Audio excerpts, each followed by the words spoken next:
Early on, when I was a child, my grandmother told me that it was the Holy Spirit speaking to me.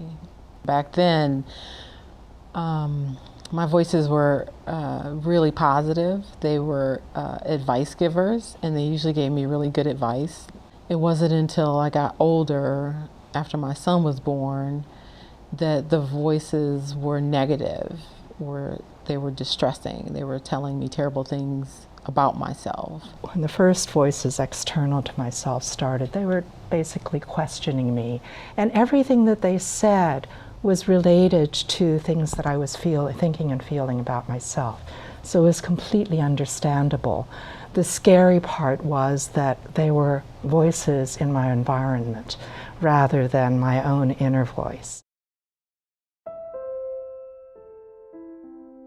When I was first hearing the voice, I believed it was my conscience, because I was told that your conscience talks to you, so I thought that was normal. And as I got older, about 16 or so, I realized it wasn't my conscience. Did not tell anybody that I heard a voice, and basically believed I was alone and that nobody else heard voices. Hearing voices throughout my life has been an experience that I have lived with in silence for a great period of my life. And that was because I couldn't make sense of the voices in my head. I couldn't understand them, so I didn't think anybody else could. In a culture like ours in the U.S., when people report unusual experiences like hearing voices or having visions, it's usually assumed to be the sign of a serious psychological problem. If the person is distressed by these experiences and goes to a psychiatrist, they're likely to get a diagnosis of schizophrenia. Doctors stress that voices or visions are hallucinations, that they're not real, and the best response is to take a medication to try to block them out. Here in the U.S., people are typically prescribed many different psychiatric drugs, often at the same time. They are urged to ignore their voices and to regard what they say as meaningless, like the random firing of brain circuits. I got the message that because I heard voices, there was something wrong with me. It wasn't that there was something wrong with the people that were hurting me. To tell me that what I was thinking or feeling, either like it wasn't real, or to ignore it, or it was almost sometimes like I felt like they were saying I was lying. She said to me, what it means, Caroline, is that you have a neurodegenerative disease. If you don't take these medications, you're going to get sicker and sicker, and your brain is going to further degrade. It was really scary to hear that, but the truth was that my brain didn't degrade, and I'm actually feeling a lot more clear-headed without the use of the heavy neuroleptic drugs. She wasn't ready for her close-up. She, because I said I was hearing voices, thought I was suicidal and insisted that I be either commit myself or be committed to a psychiatric hospital for observation. I can remember someone telling me, expect to be in and out of the hospital every year and be grateful for, these small periods of time when you're not institutionalized. So when I was a kid, I would go out to the breakfast table and there would be my cereal bowl, and next to it there would be a plate of pills. Always medication. If this one's not working, try another one. That's not working, we'll up the dose. Really just this idea that the voices just needed to go away. That there was nothing positive that could come from them, that they weren't real, that they couldn't have a meaning that would be helpful to me in my life. This assumption that voices are meaningless and pathological is common in the US, but in many other countries around the world, people are being offered a different perspective, called the hearing voices approach.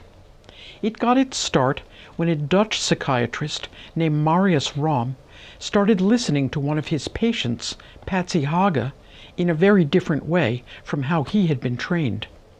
I was trained as a psychiatrist like still everybody is trained, and that means that hearing voices is a defect in somebody's brain. I began to hear voices when I was about 8 years old, and that was the age on which I was severely burned.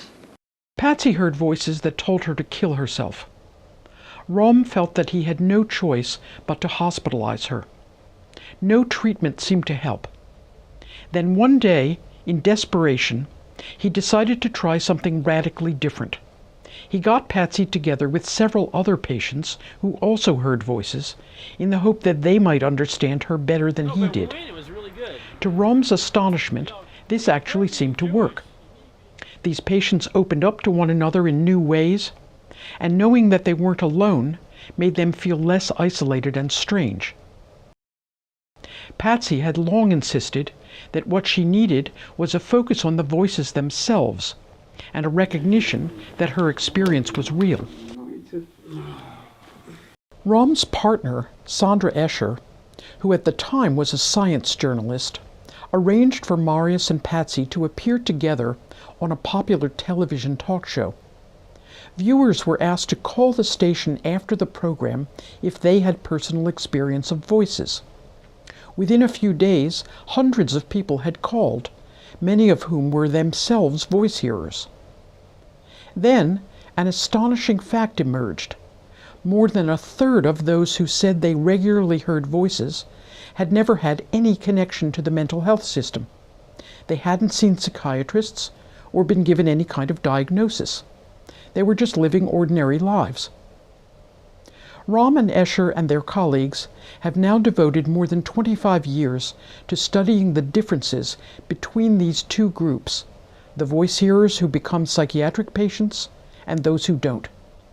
It turns out that the biggest difference has to do with how each group understands and copes with their voices. This work has inspired the development of the Hearing Voices Network, HVN.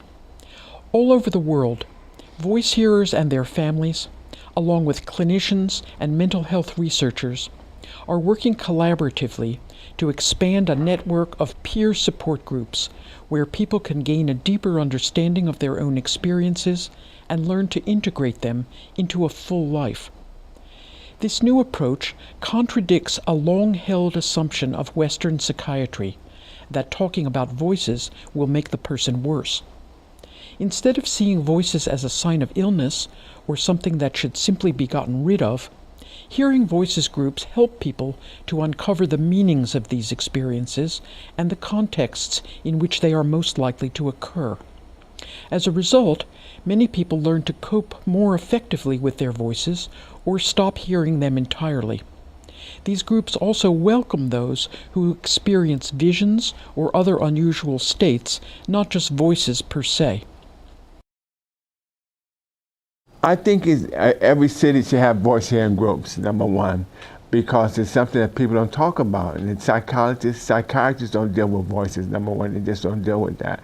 By having an open space where you discuss your voices, how you feel, how they make you feel, and being able to talk about your voices, no matter how bad they are, because you got people there who understand what you're going through, and they can relate to this. And really it was through working with the Hearing Voices Network that I learned how to have a relationship with my voices.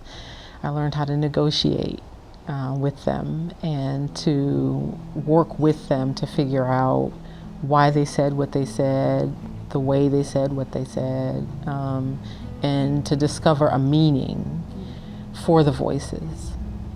I learned more things that I never thought. You know, I learned how to control my voice. I learned how to love myself. By coming to the groups and being able to explore what my voices meant, the context of the distress, things that had gone on in my life that both were and weren't related to my voices, I was able to renegotiate the power balance between my voices and I, and learn that really we were on the same side. The first thing they asked me was, what happened to you? They didn't say what was wrong with you. And it changed my total mindset about who I was. Because I was always told me I would never have a great job, I would never be a great dad. There's plaques all through Canada with my family's name, all by different names. So cool. Yeah, it's cool. There's actually When the voices started saying really mean and untrue things about me, I was able to say, wait, this isn't right. You know, it isn't true. And so as a result, I was able to stand up to them. So when I first went to groups, I didn't say anything because I didn't trust anybody. So I was afraid to actually say what my experience was or what I was going through because I had gotten such unwanted results from doing that. So it took a while of listening and watching other people, and then when I could see that other people went through similar things and that they had figured out ways of navigating it, people were creating lives. My life changed dramatically because the voices that used to taunt me all the time, used to beat me up, they don't do that anymore. Because the simple fact, I'm sharing my experience with other people, what I went through with my voice.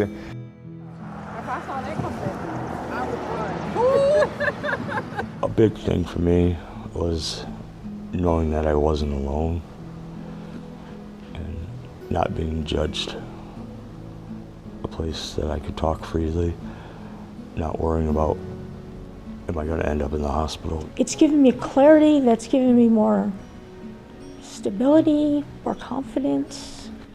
I was shy, now I can speak out loud. It's really given me back my sense of self. I spent years, even decades, of trying to run away from distressing voices, and it just didn't work. Through hearing voices groups, I learned there can be a value to stopping, to quit trying to ignore, block, and run from distressing voices, and to instead face them. The groups helped me to realize that these negative voices were actually echoing messages from my childhood, and that was a really helpful thing to know. Over time, examining those messages and ultimately rejecting the beliefs they were based on was even more helpful. Many people who participate in hearing voices groups have also been in traditional treatment groups run by mental health professionals. They often talk about the many ways in which these groups are different. I remember the first time I came to a group and it was completely different from any sort of clinical group I had ever been to.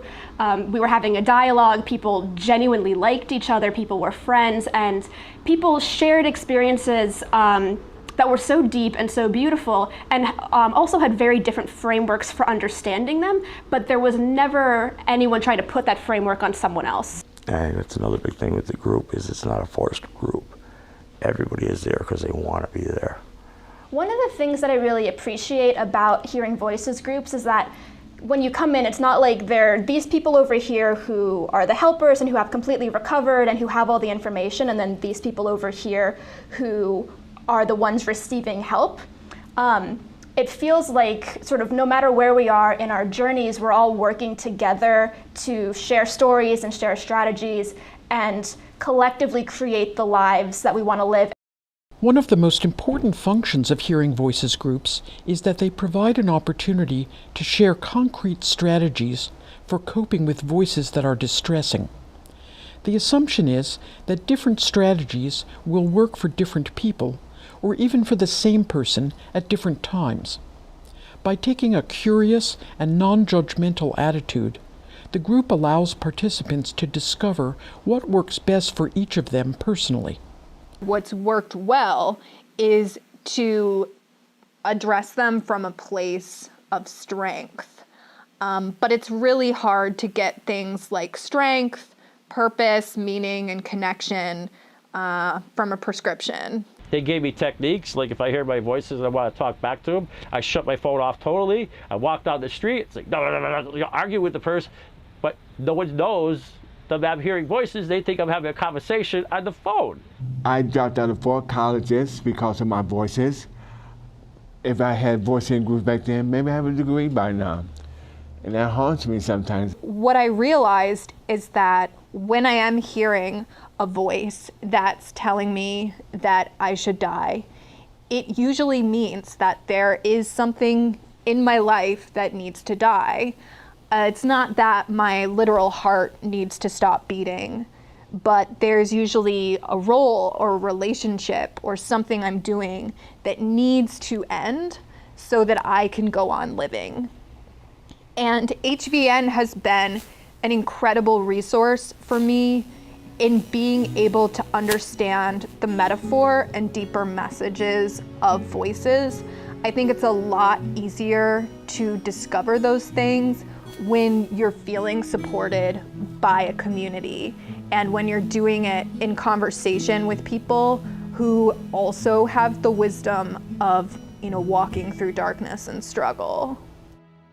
The Hearing Voices Network and its peer support groups have spread to 30 countries around the world and are beginning to make a real difference here in the U.S.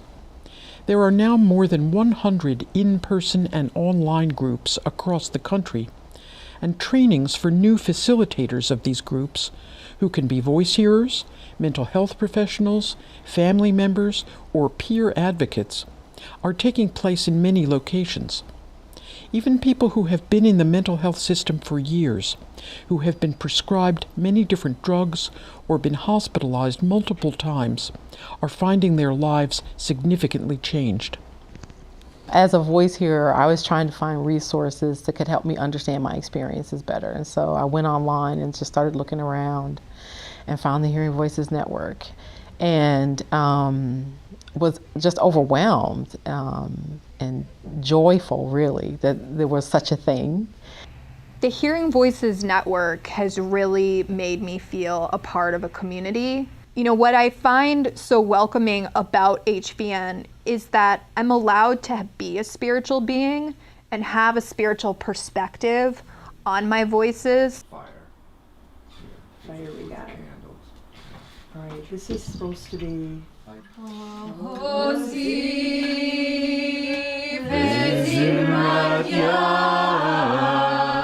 I used to be someone that was afraid to leave my house. I used to be someone that, was afraid to take a chance.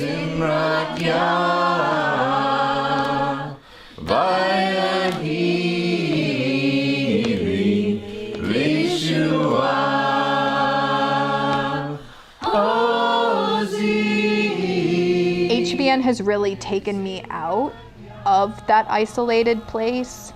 It's given me a sense of connection and hope.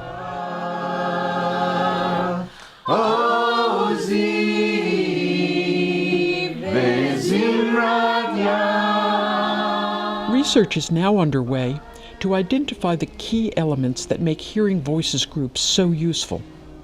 One factor that seems especially important is that they allow each person to make sense of their experiences using a framework that fits their individual circumstances.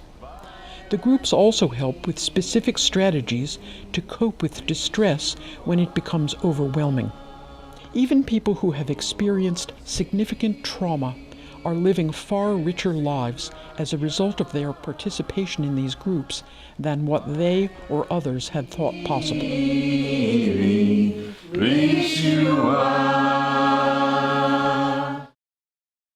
I wanted to share my story that recovery from extreme experiences, a real and substantial recovery is possible. And now I get to fly all over the country, do all sorts of things that people thought I couldn't do. I can work full time. I'm creating a life that I want to live.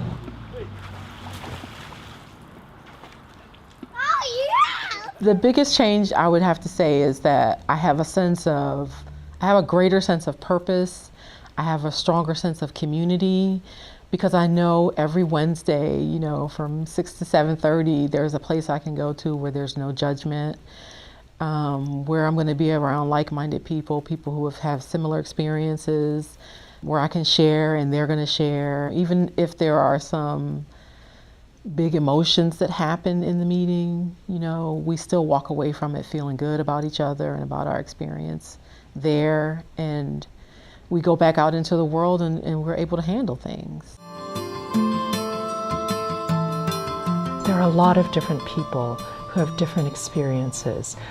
For many people, being able to talk about what happened to a lot of us when we were children, or the various sensitivities we've had throughout our lives that we simply haven't understood, to help place our experiences and our feelings of confusion and pain and anger, and also of difference, just feeling different, and then finding an acceptance, a kind of acceptance in an HVN support group. In the process of trying to heal myself, I have been able to create a space where other people can be healed. If you sit down with people and be curious about what they're going through, maybe you'll learn something. Go out there and listen to people. That's all I gotta say. Listen, be curious, and maybe we could change the world that way.